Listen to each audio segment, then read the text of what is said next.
Pepe, o yan, may license sila ni school.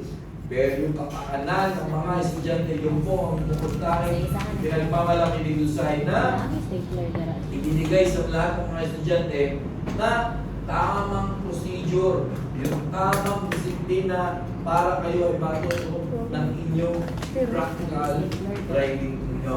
Ano? Kaya andyan yung ating driving range. Nandun, bigyan kayo ng isang oras. Yung ating mga nag-a-assist, mga instructor, to be able na makomplete ninyo yung inyong mga parking. Yan. Kasi hindi naman kayo tatantanan talaga doon. Unless talaga sabi mo lagi, sabi ka, paano ba yung yung pag-kumukuha ng driver, paano kukuha ko? Depende. Depende sa inyo.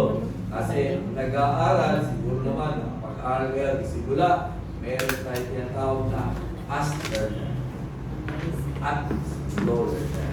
Pero wala kong driver na hindi natututo. Oo. Lalo bang mabulok ako from my experience.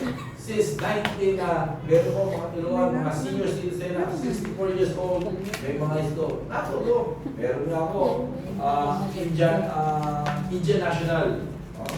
Hindi nga ang estudyante Indian National is talagang start ka lang at mag-start ng driving. Talagang tinubuan niya left and right ang takbo niya. Pero so far, bago kami natapos, o sa nakita ko, nandun na sa South Expressway, mamaneho na. O, di ba? O, kasi, yun nga, kaya alam, matagal. O, tingnan mo, natulungan ko yun, talaga nag-enroll siya. Isang buwan. Ganun, mahina talaga siya kasi tinuturuan ko siya mga 8 hours. Mga 8 hours na pa rin. Sabi niya, testing ako sa asawa ko.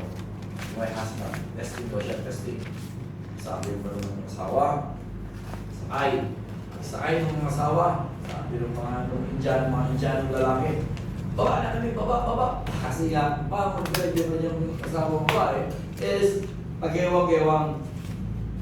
Ganyan pa rin. O, sabi nung babae naman, sige, ako enroll ulit. Enroll. Pero, sabi ko gaano man kahina yung estudyante, wala akong hindi natututo din sa aking driving lesson. Okay. Practice lang, yan ang practice. Nakukuha niya. Kaya sabi nga, the more na mas nag-practice ka, the more na mas matututo ka. Sabi nga, hindi naman tayo lahat dito, although kayo lahat siguro, I'm sure, na yung iba, hawak na ng manadela, kumbaga, hindi lang nakapag-drive sa kanila sa kanilang mga sasakyan. Yan. Sabi nga, dito is konting adjustment. Pero dito, napakahirap sa lahat na nagtuturo. If ang nagtuturo sa atin, yung ating parents, yung ating brother, yung ating almost relatives natin, o kahit yung mga partner natin, sila yung nagtuturo. Nandiyan na, laging may kwento sa akin, ay, naku sir, pagtuturo kami, pagkasundo kami, maghihiwalay kami doon sa sasakyan ng mga kaaway namin. Natutulog kami sa gabi, wala kami nasina. Ay sabi ko,